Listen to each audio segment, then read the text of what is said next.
Hürmetli radyo anlıqçılar, əmdi Nurali ablasının bir yılınızdaki 8760 saat namlıq əsrinin davamını anlatımız.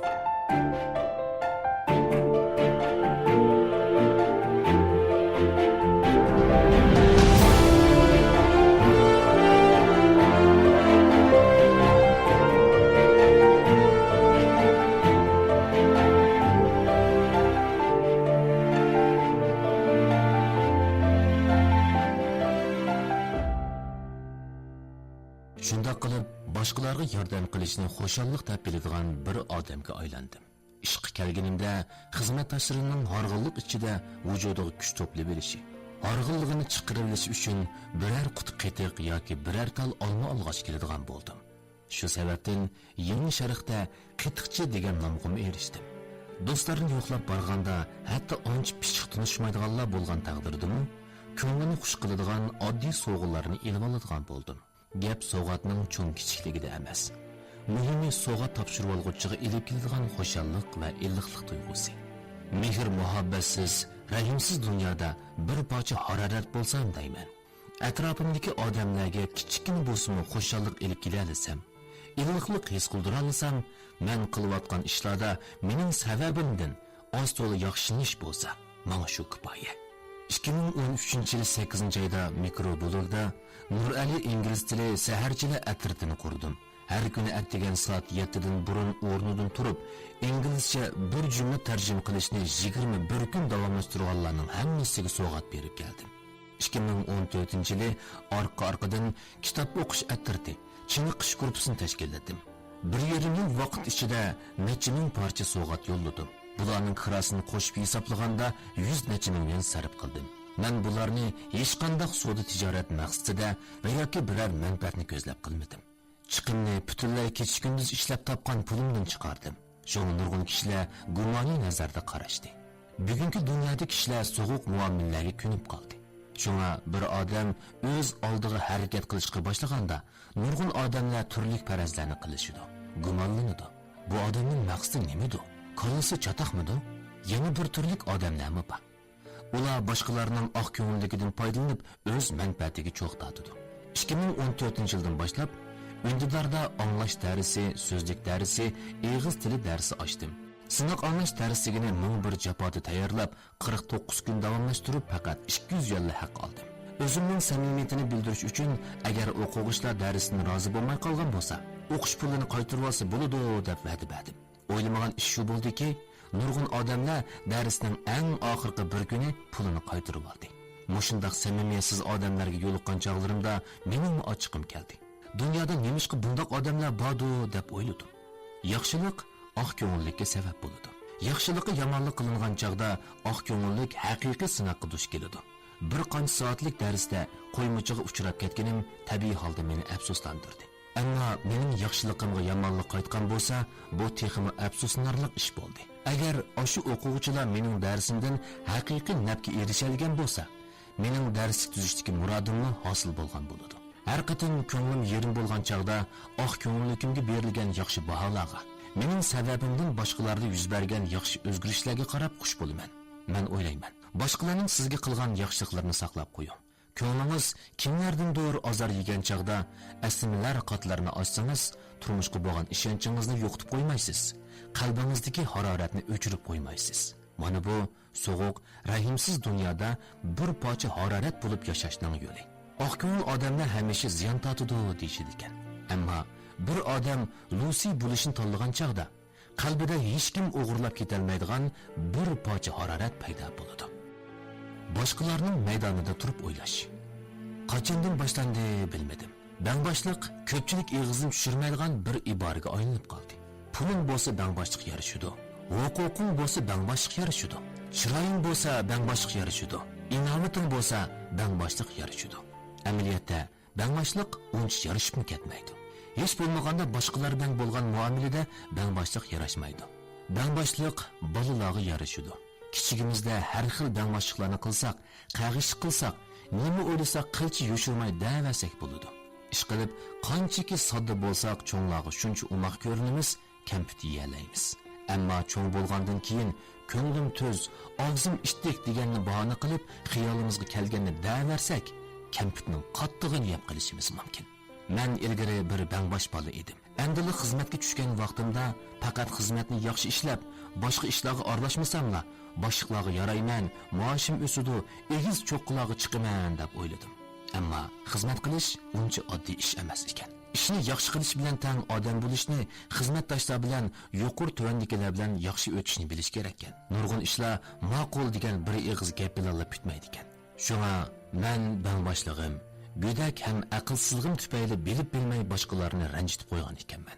Yangi sharq guruhiga yangidan ishga tushib tarbiyalanishga qatnashgan chog'larimda xizmatdoshlarim bilan boldurroq ichakishib ketishni o'ylaydim. Biroq bir kuni xizmatdoshlar bilan tushlik tomoq yeb o'tiribdik.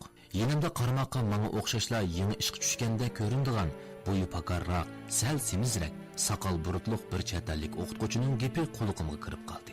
Uning londoncha talaffuzi menga qiziq tuyulib, uningga bir necha og'iz gap qilgim keldi. Boshda xili normal paranglashdik. Uning nerdan kelganligini, kelgili qanchalik vaqt bo'lganligini, nimishqa yangi sharhni tanlab qolganligini so'radim. Ammo bir qancha og'iz parangdan keyinla jungoliklarning an'anaviy parang andisiga tushib ketdim. O'zimning qiz do'st topolmayotganligimga baxmay, uningdan so'rabdiman. Yeshan 40 berib qopti. To'y qildingmi? Bolang bordi? U, yo'q deb javob berdi. Uning ozroq xafa bo'lib qolganligi aniq tursinmi, his qilmabdiman. Oldirmamsan, ota-onam oldiratmamdi. Uning qattiq ochiq kelib, qopqini turibla. "Sening nima qarang?" dedi. Ikkimiz bir-birimizga chakchishib qarashib turib qoldik. Men nima deyishimni bilolmay qoldim.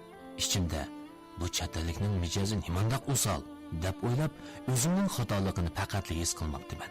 Bu xil onsizlik amaliyotda hissiy bilimimizning tuvanligidan bo'ladi. Men bu xil saposizligimning bedelini to'ladim. Ayni chog'da mening o'qitish natijam xili yaxshi bo'lsa-mu, oxirida yana ishdan bo'sh turdim. Shuning bilan untinsiz holda nars keraklarimni yig'ishtirib, uyga qaytib keldim. Ko'nglimda men kasbni xato tanlab qoldimmi nima? Boshqa biror xizmatni sinab boqishim kerakmi qandaq deganlarni o'yladim. Uyga qaytib kelgandan keyin urug' tuqqanlar bilan paranglashib o'tirib, odam dal mushundaq zarbiga uchirgan chog'da o'zini haqiqiy turda tunib yetadiganligini his qildim. Odam mag'lubiyatga yo'liqqan chog'da tabiiy holda o'zi haqida o'ylanadi. Bundoq chog'dagi o'ylanish garchi azobli bo'lsa-mu, odam dal mushundaq azob ichida uyg'onadi, aqlini topadi. Odam har bir savalligining badalini to'laydi. Ham ish o'ngishli bo'lib ketsa, turmush har vaqt tinch, xotirjam, inoq ijillik ichida o'tadigan ish bo'lsa, odamning o'zini tunishi uncha cho'nqur va to'g'ri bo'lmagan bo'ladi.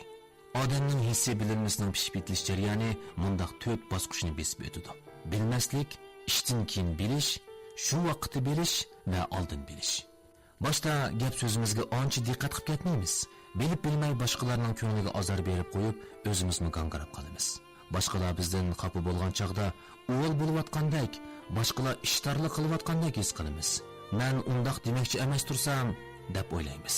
Orqadan ishdan keyin bilish bosqichiga kelganda, bir ishni qilib bo'lganda, bir gapni deb bo'lganda, asli bundaq qilishning, bundaq deyishning ancha muvofiq bo'lmaydiganligini his qilib, bundan keyin hargizmi undaq qilmaslik haqida o'zimizga va'da beramiz. Yangi sharhda anglash, so'zlash darsi beradi. O'zimcha buni imtihon turidagi darslardan ko'p ustun turdi deb o'ylasam-mu, adab yuzasidan bu xiyolimni oldirab oshkorlab qo'ymaydim. Bir qatim boshqa bir muallimning to'r darsida mundaq davatqonligini anglab qoldim. İmtihan turidagi darslarni o'tadigan o'qituvchi o'zi bir qancha qatim imtihon berib baqqan. Boshda natijasi tuvan chiqib, tirishish orqali natijasini asta-asta yuqori ko'targan muallim bo'lgan yaxshi, natijasi azaldan yaxshi bo'lib kelayotgan o'qituvchining imtihon to'g'risidagi tadqiqoti yetarli bo'lmaydi. Bu gaplar menga baxtli to'g'ri aytilgandek bilinib, uning bu tajribasini men tunadigan imtihon turidagi dars beradigan yana bir muallim bilan o'rtoqlashqim kelib ketdi. Shuning bilan yugurib berib uningga dedim: "Qara, men bu turdagi darslarni o'tishga faqat emas kelmayman. Nimishqa desang, men imtihonda azaldan tuvan numr ep baqmagan. Odatda boshda natijasi tuvan bo'lib, keyin asta-asta yuqori numr ilishga boshlagan o'qituvchilarga bu turdagi darslarni o'tishga mos keladi." Ayni chog'da u adab yuzidan boshqa ifoda bildirmadi. Ammo keyinchi menga texmi takalluf qiladigan, mendan o'zini qochiradigan bo'lib qoldi. Men o'zimning xato qilganimni bilib bilmay uning ko'nglida bir tugun paydo qilib qo'yganligimni soq yarim yildan keyin tunib yetdim. Shu vaqtda bilishga kelsak, ba'zida bir gapni demoqchi bo'lib, Endi deydep turganda bundaq dese bo'lmaydiganligini his qilamiz. Masalan, turmushda mundaq bir manzara ko'p uchraydi. Do'stimizning kelayotganligini ko'rdingiz. Mayli go'zallik nuqtasidan va yoki sog'lomlik nuqtasidan bo'lsin, uning ko'proq harakat qilib berish kerakligini his qildingiz. Bundaq chog'da udulla, ya'ni bilib bilmayla, samir ketibsan desangiz, gapni deb bo'lib, uning sal qabi bo'lib qolganligini bayqaysizda, xato qilganingizni bilib, darhol tasalli berishga o'tasiz. Mana bu ishdan keyin bilish. Agar uning samirib ketganligini ko'rib, bu to'g'risida eg'iz ochmasangiz, uning badaniga baho berishni saqlansangiz, bu shu vaqtning o'zida bilganingiz bo'ladi. Hissiy bilinmasi yuksak darajaga yetgan odam ondan oldin biladi. Bu darajaga yetgan chaqda siz uning to'xtamay yavatqanligiga qarab, cho'qim samirib ketadiganligini pamlaysiz. Ammo uningga bilib bilmay azor berib qo'yishdan saqlanish uchun yaqindan beri qanday turyapsan? Hafta oxirida sayohatga chiqmoqchi bo'lyapman. Agar vaqting bo'lsa, birga boraylik, deysiz. Qarshi taraf uning samirib ketishidan ansirayotganligingizni his qila olmaydi. Xo'shallik bilan ma'qul bo'ladi. Odam bu darajaga yetgan chaqda kishilar bilan bo'lgan muomalada pishqan, munosabatni bemalol ham loyiqida olib ketadigan bo'ladi. Men eg'izimdagi gapga to'yinib jon boqadigan odam bo'lsam-mu, ba'zi so'rinlarda parantiyimiz topolmaydigan chog'larim bo'ladi. Dastlabki chog'larda so'rimdagi o'ng'aysiz kayfiyatni buzish uchun to'xtamay gap qilardim. Ammo gapni to'liq qilgancha savallikmi ko'p yuz berdi ekan. Keyin bildimki, nima deyishni bilmagan chog'da eg'izni yumg'uluq ekan. Gap qilish taqozosi uchun gap qilsangiz, ko'pincha hollarda degingiz yo'q gaplarni deb solasiz. Bundaq chog'da niyatingiz yaxshi bo'lsa-mu, ongsiz holda boshqalarning ko'ngliga azor berib qo'yishingiz, boshqalarni beorom qilib qo'yishingiz mumkin. Eg'iz ichishdan burun anglg'uchining raftariga boqmoq, qarshi tarafning kayfiyatini kuzatmak lozim. Bu pishib yetilganlikning belgisi. Gap qilishdan burun so'rinning kayfiyatini kuzatib, anglg'uchining o'tmishi va hozirini bilib, gapni muvofiq nuqtadan boshlaganda tadrijiy holda oldin bilish darajasiga yetkil bo'ladi. Suhbatdan boshqalarni va o'zini manfaatlantirgil bo'ladi. Aqlli odamlar ijtimoiy munosabatda kuzatishga, boshqalarni tushunishga, boshqalarning nuqtasida turib o'ylashga ahamiyat beradi. Bu hargizmi maqsadli xushomat qilganlik emas. Bu o'zaro xush qilishni, munosabatni ijil, inoqlik ichida davomlashtirishni maqsad qilganlik. Har qanday bir kasbni voyaga yetkazib ishlashda kasbiy iqtidor 20%, ijtimoiy munosabat iqtidori 80% rol o'ynashi mumkin. Shirkatdami, maktabdami shundaq. Darajadan tashqari aqlli tadqiqotchi bo'lishni, tarki dunyo bo'lib tadqiqot bilan shug'ullanishni, boshqalarning nima deyishiga qilch parvo qilmaslikni tanlagan bo'lsangiz, bu boshqa gap. Ammo tadqiqotchilarmi boshqa tarmoqlarning ishonchi va e'tirof qilishini qo'lga keltirganda, ondan tadqiqot fondiga erisha oladi. Biz yolg'iz jangchi emas. O'g'illarning ko'pinchisida qahramonlik ideyasi bo'ladi. Men shunday edim. To'g'ri o'yiniga kirishib ketgan chog'larimda 5 o'tkaldan o'tkicha 6-darajaga yetishni, barliq dushmanlarni qirib tashlashni o'ylaydim. To'g'ri o'yinida yomon raqibga uchrab qilishdan qo'rqmayman, do'st sabdoshga yo'l qilib qilishdan qo'rqaman deydigan bir gap bor. Shunga muvofiq sabdosh topolmagan chog'larda yanada yolg'iz o'ynagan yaxshikan deb o'ylaydim. Balkim shundan bo'lsa kerak, turmushdagi yolg'izlikni bekrak xohlaydigan bo'lib qolgan edim. Yolg'iz yurgan vaqtlarimning uzrab berishiga ergishib, yolg'iz odamni g'iriblik bosadiganligini his qildim. Qayg'urganda dardini to'kadigan, yig'laganda yeshingni surtadigan odaming bo'lmasa, odam ba'zida umidsizdikmi qoladi ekan. Shundaq chog'larda yolg'iz mansa tezroq mong'ul bo'ladi deb o'z-o'zimga tasalli berardim. Ammo har qancha tez mangan bilanmi, xo'shalliqing va xafalig'ingga sherik bo'ladigan odaming bo'lmasa, bundaq safarda ne ma'no bo'lsin. Biz mustaqillik ziyoda ta'kidlanadigan bir davrda yashayapmiz. Mustaqillik odamni muvaffaqiyat yo'liga boshlashi mumkin. Ammo yolg'izlik deydigan bir narsami tang agishib keladi. Darvaqa yolg'izlik ustida shikoyat qilib yozilgan maqolalarmi, yolg'izlikdan qo'rqmaslik haqida yozilgan maqolalarmi ko'p. Holbuki turmushda mushaqqat bo'lmagan bo'lsa, mushaqqatdan qo'rqmaydigan odam chiqmagan bo'ladi. Yolg'iz yo'lga chiqsangiz, rostilla tezroq menishingiz mumkin. Ammo horg'inlik his qilgan, o'zingizni ojiz his qilgan chog'laringizda vujudingizga kuch bergudak birin topolmaysiz. Hatto ba'zi odamlar uzoqqa so'zilgan yolg'izlik ichida qolaymaqan xiyollarga g'arq bo'ladi. Turmushga bo'lgan ishonchi va ixlosini yo'qotadi. O'smir bola Voyetning qayg'urishini o'qib o'tib, uning taqdiriga ichingan edim. Uning nima uchun g'ayratlik dunyosiga bekinib olib, boshqalar bilan aloqa qilmaydiganligini tushunolmagan edim. Bizningmi shundoq chog'larimiz bo'ladi. Hujrimizga sulinib, karvatda o'ngsiga yetib o'ylanamiz. Kallamizni o'tkazmoqchi bo'lamiz. Ammo bundaq vaqtda o'zimizni inkor qilishga, o'zimizning bu dunyoda keraksiz bir odam ekanligiga ishonib qilishga boshlaymiz. Har qancha kuchlik azmatlarning yanada dardiga darmon bo'lgudek odami bo'ladi. Shaparan palvonning Robin Hoodi, Holmesning Watsoni, Shavxonning Dabeysi bor. Balkim yanimizda hamroh bo'lib meniyotgani muqim bir odam bo'lmasligi mumkin. Hayotimizning ma'lum bosqichida paydo bo'lganlar yana bir bosqichida g'oyib bo'ladi. Aman bir yoki bir qancha odam siz bilan billa safar manzarasini tomosha qilib mangdi. Dunyoning kulfatlariga birlikda taqobil turdi. Meningcha bunda hayot jafoliq bo'lsa-mu, yanada baxtlik. Oliy maktabning 1-yilligida kompyuter institutining futbol komandasiga kirdim. Komandaga kirish imtihoni bergil borgan chig'imda, meningcha komanda boshlig'i meni hargizmi o'tolmaydi deb o'ylagan bo'lishi mumkin. Mening u chog'dagi turqimga qarab, 90 minut to'chqicha maydonda u yoqdan bu yoqqa to'xtamay yugura oladiganligimga hech kim ishonmaydi. Keyin uning menga deb berishicha, ayni chog'da qursqi to'pdak chiqib turadigan bir bodak maydonda xuddi tankidek u yoqdan bu yoqqa chepib yurganmish. Texnikam qandoq bo'lishidan qat'iy nazar hech bo'lmaganda raqibimni bir so'qibla necha metr neriga do'miltib yetalaydim. Umi mening mush tarafimni debla komandaga ib qolgan ekan. Futbol komandamizdagi zapas bek sifatida rasmiy mashqni boshladim. Men asli bu komandaga o'zimning yolg'iz yuradigan odatimni o'zgartirish uchun qatnashgan edim. Ammo bu bir boshlanishning hayotimda shuncha zo'r o'zgarishlarni paydo qila olishini asla o'ylamagan ekanman.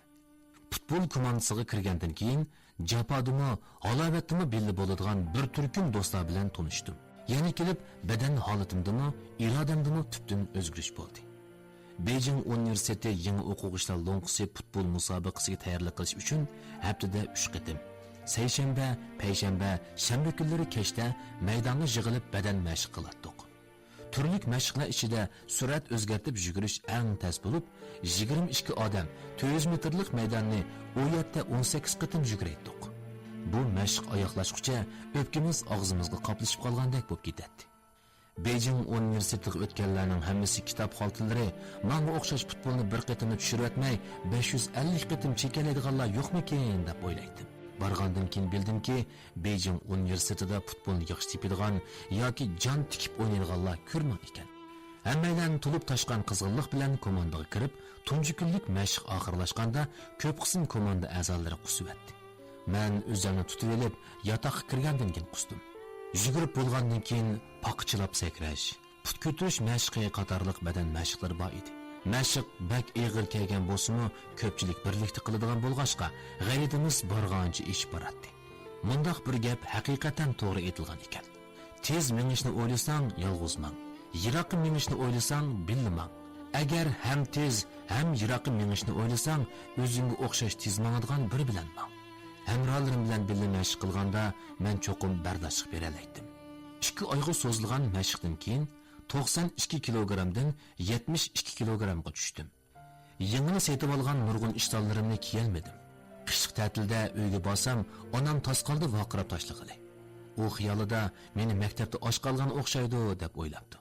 Futbol komandasidagi do'stlarimdan boshqa yotoqdoshlarimni 4 yillik oliy maktab hayotini men bilan birlikda besib o'tdi.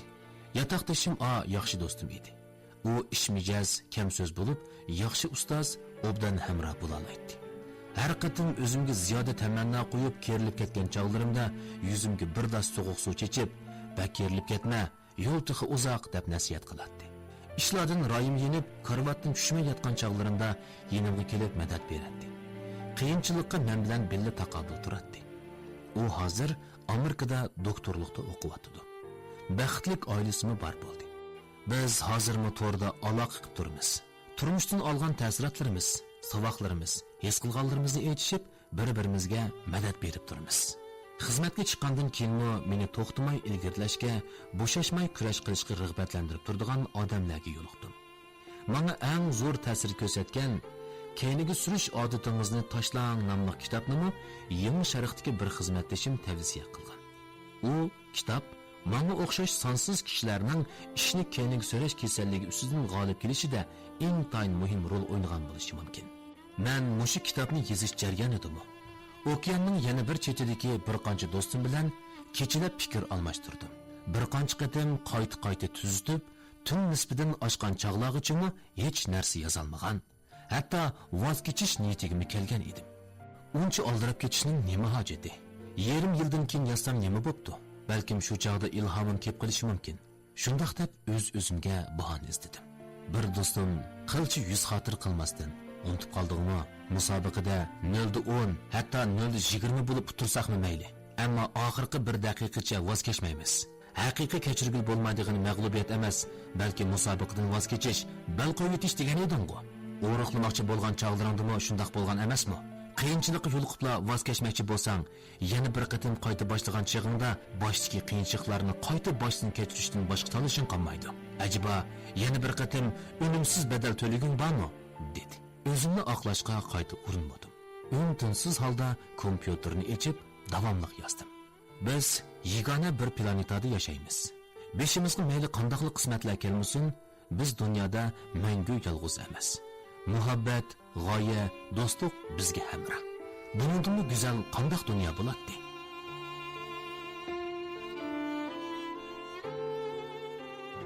Nurali Oblizning Şinjan Pan-texnik nashriyoti nashr qilib tarqatgan bir yilimizdagi 8760 soat nomli asarni mush yergacha anglatdik. Davomini ati anglaysizlar.